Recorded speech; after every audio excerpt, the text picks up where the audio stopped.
ล่าสุดครับพี่หนุ่มเขมรเอาอีกแล้วครับนะไม่เข็ดไม่หลาบครับคนพวกนี้นะครับอยู่ดีไม่ว่าดีนะครับหาเงินไป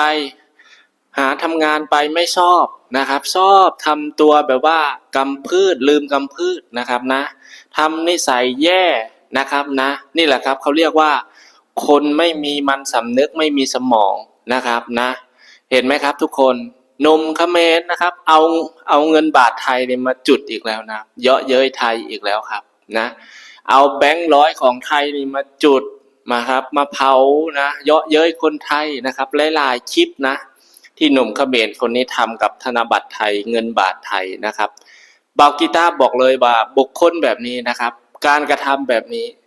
คือมันไม่ได้ทำให้คนทั่วโลกเขามองว่าเขมรสูงส่งกว่าไทยนะครับนะคนทั่วโลกเขาไม่ได้มองว่าเขมรนี่เจริญกว่าไทยนะครับนะสิ่งที่นักท่องเที่ยวสิ่งที่ชาวต่างชาติมองเขมรนี่เขามองว่าเขมรนี่น่าสงสารขาดการศึกษาด้อยพัฒนานะครับนะระบบการศึกษานี่สำคัญกับคนเขมรมากนะทุกคนกับพฤติกรรมการกระทำแบบนี้นะครับมันทำให้เห็นหลายๆอย่างนะครับที่เด็กเขมรนะครับไม่ว่าจะเป็นวัยรุ่นคนเฒ่าคนแก่นะครับแม้แต่ฝรั่งที่ได้เมียเขมรก็ติดเชื้อบ้าจากเขมรมานะครับเอาธงชาติไทยมาเผาแล้วก็ขยี้นะใช้เท้าเหยียบขยี้นะครับนะพฤติกรรมแบบนี้นะครับบาวกีตาร์บอกเลยว่าไม่มีวันได้ดีถึงว่าล่ะครับประเทศมันถึงมีแต่ความวิบัติความล่มจมนะครับชีวิตไม่เจริญนะครับนะสมชื่อแล้วที่เขาเรียกว่าสแกมโบเดียนะครับนะชาวต่างชาติเขายังรู้เลยว่าเขมรเนี่ยนะครับเป็นประเทศที่ด้อยพัฒนาแล้วก็ขาดการศึกษาขาดการสั่งสอนจากผู้นำนะครับจากผู้ใหญ่ครูบาอาจารย์ในเขมรนี่นะครับไม่ได้มาตรฐานนะไม่สามารถสอนลูกสอนหลานในทางที่ถูกได้นะครับเห็นธงชาติประเทศอื่นเป็นของเล่นเห็นเงินเห็นสินค้าประเทศอื่นเป็นของเล่นนะครับพวกนี้นะสมชื่อกับคำว่าทาสนะครับไอ้พวกไพ่แบบนี้เนี่ยมันไม่รู้จักครับไม่รู้จักคำว่าคุณค่าของสิ่งของนะครับเงินที่มันทำอยู่ทุกวันนี้ที่มันเผามันจุดนี่นะครับเงินบาทไทยเนี่ยมันก็เลี้ยงชีวิตคนเขมรนะครับนะมันไม่ใช่ว่ามันไม่ใช้นะในประเทศมันตอนนี้มันก็ใช้ทั้งเงินไทยและเงินเรียวเงินดอลลาร์นะครับนะโดยเฉพาะเงินไทยนี่คือดอลลาร์แห่งอาเซียนแล้วมันก็ใช้ประจำอยู่ในเขมรนะครับนะตอนนี้แต่มันเลือกที่จะเนรคุณนะครับมันเลือกที่จะทำแบบนี้นะครับมันเลือกที่จะมาจุดมาเผานะครับจะเอาชนะเสี่ยมให้ได้จะเอาชนะประเทศไทยให้ได้นะกูนี่ต้องเอาชนะสยามให้ได้นะเพราะว่ากูคือต้นฉบับนะไม่มีใครมาเคลมกูได้นะครับคือฟังนะเมนเงินบาทไทยเนี่ยมึงรู้ไหมว่ามันช่วยชีวิตคนเขมรมาเท่าไหร่นะเป็นแสนเป็นล้านเกือบทั้งประเทศนะเมนนะสำนึกสำเนียกบ้างนะหัดมีคารมะหัดมีสมองสัมมันด้วยนะพฤติกรรมแบบนี้รู้ไหมว่าสักวันนะไม่ต้องสักวันหรอกพี่ๆเดี๋ยวบอกกีตาร์จะเอาคลิปมาให้พี่ๆได้ดูหลังจากที่หนุ่มเขมรคนนี้นะครับได้ทำการเผาธนบัตรไทยแล้วก็เหยียบเงินไทยนะครับสุดท้ายกรรมตามสนองครับพี่ๆนะล่าสุดนี้นะครับแม่มันร้องห่มร้องไห้เมียก็ร้องห่มร้องไห้นะครับเพราะอะไรเวรกรรมมีจริงครับพี่ๆนะบอกกีตาร์บอกแล้วว่าหนีไม่พ้นเวรกรรมจะบอกนะคนที่อยู่ในรูปนั้นศักดิ์สิทธิ์มากนะเมนไม่ใช่ว่าใครจะไปลบหลู่ใครจะไปเหยียบย่ำไม่ได้นะเมนนะคือของสูงนะเมนนะขนาดเงินไทยนี่ชาวต่างชาติชาวต่างประเทศเขายังต้องกราบต้องไหว้นะมันเป็นสิ่งที่ช่วยชีวิตคนนับแสนนับล้านนะเมนมันไม่ใช่ว่าอยากจะเอาไปเหยียบอยากจะเอาไปย่ำยีแบบนี้ไม่ได้นะเมนต้องศึกษาร่ำเรียนนะเมนเห็นไหมเนี่ยพอทำแล้วพ่อแม่ต้องมาร้องห่มร้องไห้นะครับเป็นยังไงล่ะทีนี้นะ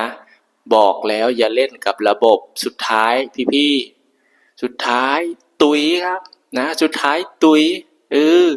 เผาเงินบาทไม่กี่วันนะ กลับบ้านไปตุยครับพี่ๆเป็นยังไงล่ะทีนี้นะนี่แหละเขาเรียกว่ากรรมตามสนองเนาะบอกกีตาร์จะให้มาดูคลิปแม่มันร้องห่มร้องไห้แล้วก็เมียของมันมารับชมเลยพี่ๆนะจังvậy tha rư cả bộ tới khơi miên lui sau mà từ lắc chẳng chẳng đọt cháo vào đổi ở mặt lui nâng lui sau nữa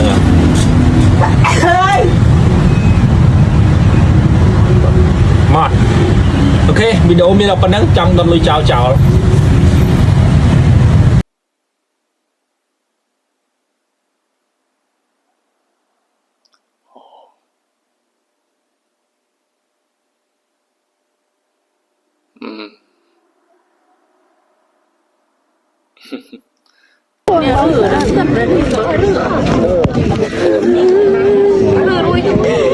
con nhom sạt ra mà con ơi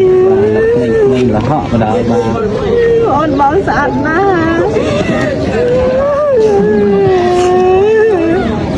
นี่แหละครับทุกคนบ่าวกีตาร์บอกแล้วนะอย่าเล่นของสูงนะอันไหนที่มันเลี้ยงชีวิตเลี้ยงครอบครัวเลี้ยงพ่อเลี้ยงแม่เลี้ยงญาติพี่น้องเราได้เราอย่าไปลบหลู่นะเงินเนี่ยมันเป็นสิ่งที่นะเป็นสิ่งที่เคารพแล้วก็ให้เกียรติประเทศนั้นๆด้วยนะครับไม่ใช่ว่าเกียรติเขาจะเอาธงชาติเขามาเหยียบเอาเงินเขามาเผามาจุดมาเหยียบแบบนี้มันไม่ได้เอาสินค้าเขามาเหยียบแบบนี้มันไม่ได้นะเขมรรู้ไว้ซะด้วยว่าการกระทำแบบนี้เห็นไหมเนี่ยกรรมมันตามสนองนะอยากจะบอกเลยอยากจะฝากคลิปนี้ให้คนเขมรทั้งโลกเลยนะได้รู้ว่าจะอยู่มุมไหนของโลกก็แล้วแต่นะหัดไปสอนลูกสอนหลานด้วยนะอย่าเอาธงชาติเอาเงินประเทศอื่นโดยเฉพาะประเทศไทยเนี่ยมาเหยียบมาย่ำเพียงจะเอาชนะประเทศไทยมันไม่ได้ทำให้เขมรเจริญหรอกนะมันมีแต่จะทำให้เขมรตกต่ำลงไปเรื่อยๆนะเมนนะเห็นไหมเนี่ย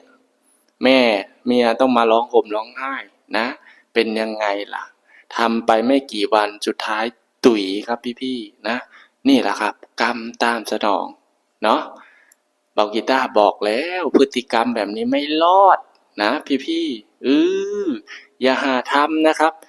มีลูกสอนลูกมีหลานสอนหลานนะทุกคนนะมีญาติพี่น้องต้องบอกสอนนะครับนะอย่าไปทำตามคนประเทศนี้เด็ดขาดนะครับนะไม่อย่างนั้นมันจะทำให้ชีวิตในครอบครัวนะครับนะไม่เจริญหากินไม่ขึ้นนะครับหาเงินหาคำนะครับคนในครอบครัวมีอันเป็นไปนะท่านผู้ชมฝากให้คนเขมรเข้ามาดูด้วยนะไอ้พวกที่ลืมคำพูดนะครับนะ